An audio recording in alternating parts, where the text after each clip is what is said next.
வாழ்க வையகம், வாழ்க வையகம், வாழ்க வளமுடன். குரு வாழ்க, குருவே துணை. குருவின் மலரடி போற்றி. சிந்தனையை, உடல் நலத்தை சீரமைத்து உய்வித்த குருவே வாழ்க. தியானமே யோகம், யோகமே ஞானம். தமிழ் ஆனந்த யோகம். வாழ்க வளமுடன். ஆன்மீக ஆசிரியர்களுக்கான முழுமையான கல்வி என்ற ஒரு தலைப்பின் கீழ் இன்று ஒரு சிறப்பான உரையை நிகழ்த்திய மோகனாம்பாள் அவர்களுக்கு நன்றி. நமது வேதாத்திரிய தத்துவங்கள் புத்தகத்திலே நாம் இந்த ஒரு தலைப்பின் கீழாக பல்வேறு கருத்துக்களை வெளிப்படுத்தி இருந்தோம்.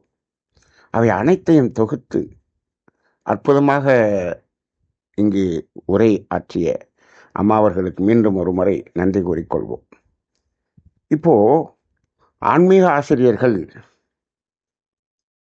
சாதாரணமாக ஆசிரியர்கள் என்பது ஒன்று, ஆன்மீக ஆசிரியர்கள் என்பது ஒரு வேறு விதமாக இருக்கிறது என்பதை அவர்கள் எடுத்து கூறினார்கள். இதை முழுமையாக நாம் பார்த்தோம் என்று சொன்னால், இப்போ அதாவது இன்றைய ஆசிரியர்கள் சொல்லித்தரக்கூடிய கல்வி என்பது மனிதர்கள் அவர்கள் வாழ்க்கைக்கு தேவையானவற்றையெல்லாம் சேர்ப்பது, பெருக்குவது என்பதை அடிப்படையாக கொண்ட ஒரு கல்வியாக இருக்கிறது. அதைத்தான் இன்றைய ஆசிரியர்கள் கொடுத்து கொண்டு இருக்கிறார்கள். ஆனால் ஆன்மீகம் என்பது எப்படி இருக்கக்கூடியதாக இருக்கிறது என்று சொன்னால், பெற்றதெல்லாம் விடுவது என்பதைத்தான் ஆன்மீகம் சொல்லுகிறது. பெற்றதையெல்லாம் விடுவது என்று சொன்னால் ஏன் விட வேண்டும்? பெறுவதற்காக ஒரு கல்வி, அதை பெறுகிறோம். அப்புறம் விடுவதற்காக ஒரு கல்வி தேவையாகுது. அப்ப இது இரண்டும் முரண்பட்டதாக இருக்கிறதே. அப்ப பெற வேண்டிய அவசியமே இல்லையே என்று ஒரு கேள்வி கேட்கலாம். சாதாரணமாக இன்றைய சமுதாயத்தில் ஒரு தத்துவத்தை சொல்லும் பொழுது இதற்கு பல்வேறு வகையாக இப்படியெல்லாம் கேள்விகள் எழுகிறது. பெறுவதற்கு என்று ஒரு கல்வியை இவ்வளவு கஷ்டப்பட்டு படித்து பெறுகிறோம். அப்புறம் விடுவதற்கு என்றால் எதற்காக விட வேண்டும்? இங்கே ஆன்மீகம் என்ன சொல்லுகிறது என்று சொன்னால், பெறவே வேண்டாம், பெறுதல் என்பதே வேண்டாம் என்று சொல்வதில்லை.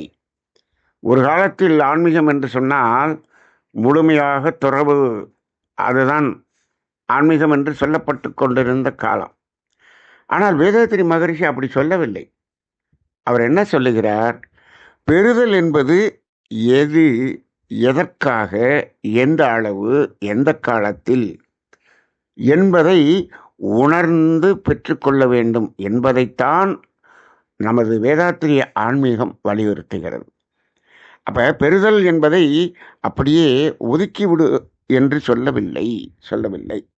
அதனால மகரிஷி அவர்கள் கூட என்ன சொல்வார்கள்? ஆசையை விடு என்று சொல்லவில்லை. ஆசை சீரமைத்தல் என்ற வார்த்தையைத்தான் அவர்கள் பயன்படுத்துகிறார்கள். அப்போ இப்போ பெறுதல் என்பது எதற்காக பெற வேண்டும் என்பது முதல் கேள்வியாக இருக்கிறது. நமது தமிழ் ஆனந்த யோகத்தில் உள்ள எத்தனை தத்துவங்கள் சொன்னாலும் அத்தனை தத்துவங்களிலும் மூலமாக அடிப்படையாக திரும்ப திரும்ப திரும்ப சொல்லப்பட்டிருக்கக்கூடிய ஒரு இடம் எதுவாக இருக்கும் என்று கேட்டால் அது தேவைகள் 3 என்பது அனைவருக்கும் தெரியும். தேவைகள் 3.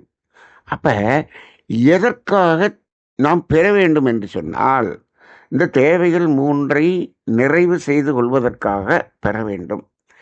இப்போ இந்த இடத்தை ஆன்மீகம்தான் உணர்த்த முடியும்.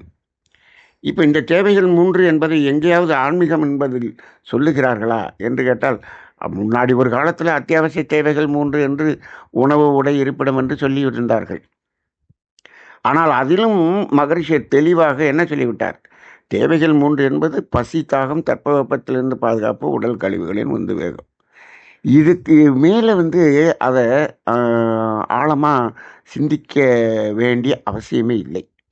இந்த அளவில் பார்த்தோம் என்று சொன்னால், இதற்காக பெறுதல் என்பது வேண்டும்.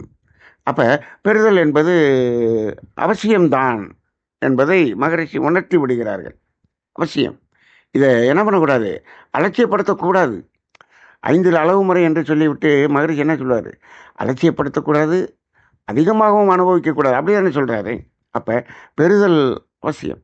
ஆனால் இன்றைய சமுதாயம் இப்பொழுது என்ன ஆச்சுன்னா, பெறுதல் என்பதை அபரிமிதமாக பெருக்கி பெருக்கி பெருக்கி அப்படியே பழக்கப்படுத்தி அதில் ஒரு மயக்கம் கண்டு இப்போ அளவுக்கு அதிகமாக பெருக்குதல், இன்னும் இருந்தாலும் இன்னும் பெருக்குதல் பெருக்குதல். ஏன்னு கேட்டால், சின்ன வயசுலேருந்து நீ பெருக்குவதற்காகத்தான், பெறுவதற்காகத்தான் வாழ்க்கை, பெறுவதற்காகத்தான் நீ படிக்கிறாய், பெறுவதுதான் வாழ்க்கை, இப்படியே நம்ம சொல்லிட்டோம். அப்போ என்ன ஆயிடுச்சு மனிதனிடம் என்றால், வாழ்க்கை முழுவதும் மரணம் அடையும் வரை பெறுதல் என்பதை இவர்கள் வாழ்க்கை என்று புரிந்து கொண்ட ஒரு நிலையாக மாறிவிட்டது.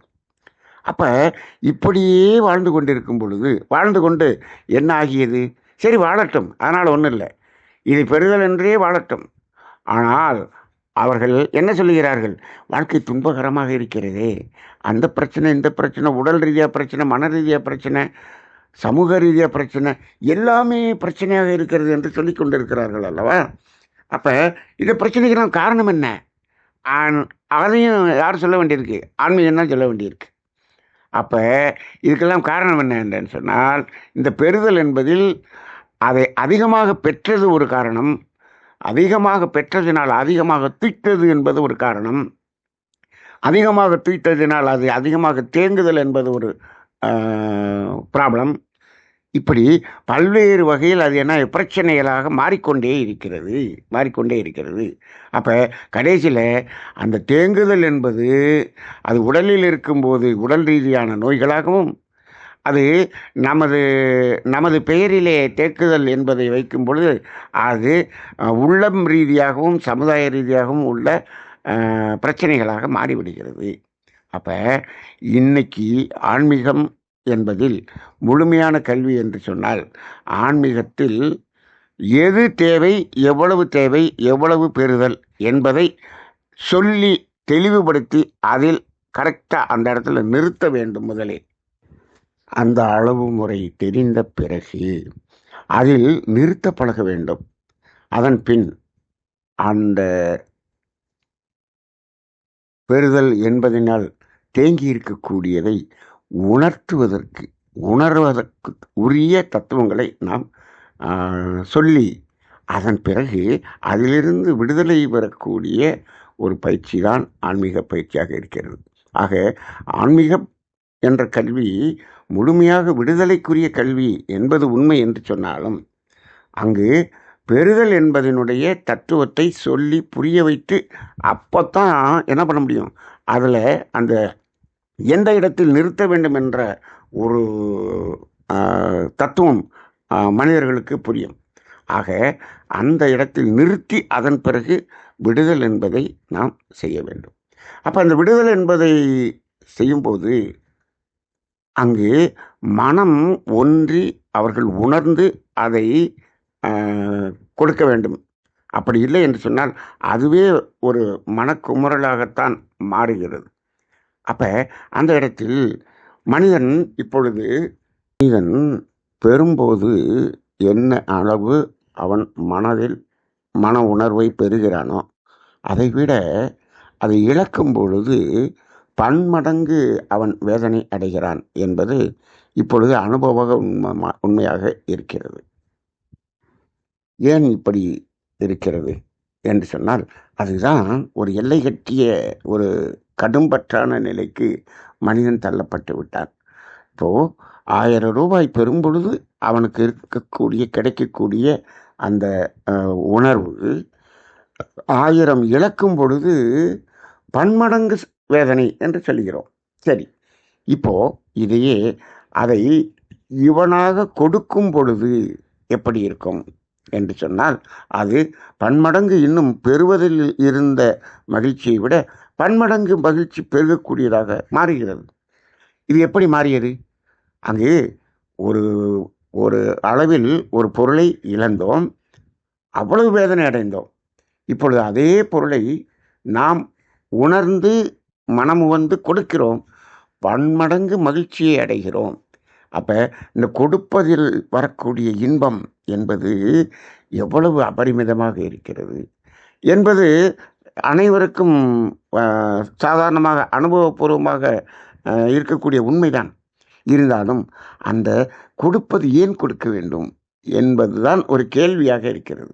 அங்கே தான் இந்த ஆன்மீக ஆசிரியர்கள் இந்த வாழ்க்கையின் தத்துவத்தை உணர்த்தி எது தேவை, எந்த அளவில் தேவை, அதை எல்லாத்தையும் நம்ம புரிய வைத்து அதற்கு மேல் இருப்பதை கொடுக்கும் பொழுதுதான் நாம் ஒரு சமநிலை வாழ்க்கை வாழ முடியும் என்பதை உணரச் செய்வது தான் ஆன்மீக கல்வியாக இருக்கிறது. இதை ஆன்மீக கல்வியின் மூலமாக உணர்த்தக்கூடியவர்கள் ஆன்மீக ஆசிரியர்கள். ஆனால் இப்பொழுதெல்லாம் சமுதாயத்தில் என்ன ஆகிவிட்டது என்று சொன்னால், இதை தத்துவவாதிகள் என்று அவர்கள் என்ன செய்கிறார்கள், இவற்றையெல்லாம் சமநிலைப்படுத்த வேண்டும் என்று அந்த தத்துவம் என்பதை வைத்துக்கொண்டு போராட்டம் என்று இந்த போராளிகளாக மாறிக்கொண்டிருக்கிறார்கள். நிறைய தத்துவங்கள் இப்பொழுது அதாவது நமது இந்திய தத்துவம், மேற்கத்திய தத்துவம் என்றெல்லாம் தத்துவம் படிக்கின்றார்கள். தத்துவம் என்பது மனிதனுடைய வாழ்க்கையை ஒரு மகிழ்ச்சியாக அனைவரும் வாழ்வதற்காக கொடுக்கப்பட்ட தத்துவமாக இருந்தாலும் அவர்கள் செல்லும் வழி எப்படி இருக்கிறது என்று சொன்னால், அது போராட்டத்தின் மூலமாக சமுதாயத்தை மாற்ற வேண்டும் என்ற ஒரு வழியாக இருக்கிறது. சமுதாயம் மாறிவிட்டால் அனைவரும் மாறிவிடுவார்கள், ஒவ்வொரு மனிதனும் மாறிவிடுவார்கள் என்ற அடிப்படையில் சமுதாயத்தை மாற்ற வேண்டும் என்ற தத்துவமாக இருக்கிறது. ஆனால் அப்படி வந்த தத்துவங்கள் அனைத்தும் இப்பொழுது அது நடைமுறையில் அது வெற்றி பெறவில்லை, தோல்வி அடைந்து இருப்பதை நாம் பார்க்கிறோம். காரணம் என்ன என்று சொன்னால், ஒவ்வொரு தனி மனிதன் மாறும்போதுதான் சமுதாயம் மாறும் என்பதுதான் அடிப்படையான ஒரு உண்மையாக இருக்கிறது. நடைமுறை உண்மையாக அப்படித்தான் இருக்கிறது. அதைத்தான் மகரிஷி அவர்கள் சொல்வார்கள். அப்போ தனி மனிதனிடம் மாற்றம் ஏற்பட்டு தான் அது விரிவு பெற வேண்டும் என்று சொல்வார்கள்.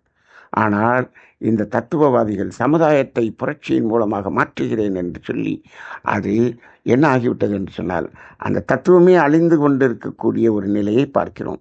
யாரோ சில பேர் அந்த தத்துவத்துக்காக படித்து கொண்டு அவர்கள் அதை ஒரு பேச்சுக்காக பேசிக்கொண்டிருக்கக்கூடிய ஒரு நிலையைத்தான் பார்க்கிறோம். இப்பொழுதெல்லாம் அந்த தத்துவங்களை படிப்பதற்கு யாரும் தயாராக இல்லை. ஏன் என்று சொன்னால், அது நடைமுறையில் அது சாத்தியமாக இல்லை ஒன்று.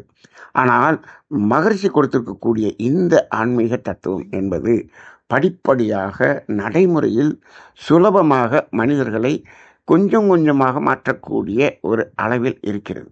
அதனால் இந்த மகரிஷியினுடைய தத்துவங்களை சமுதாயத்துக்கு எடுத்து செல்லக்கூடிய ஆசிரியர்களுக்கு இது நடைமுறையில் சமுதாயத்தை மாற்ற முடியும் என்ற ஒரு நம்பிக்கையும் அவர்களுக்கும் உண்டு.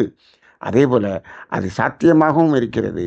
ஆக இந்த ஆன்மீக ஆசிரியர்கள் என்பதில் வேதாத்திரிய தத்துவங்களை போதிக்கக்கூடிய ஆசிரியர்கள் ஒரு உயர்ந்த ஆசிரியர்களாக கருதப்படுவார்கள்.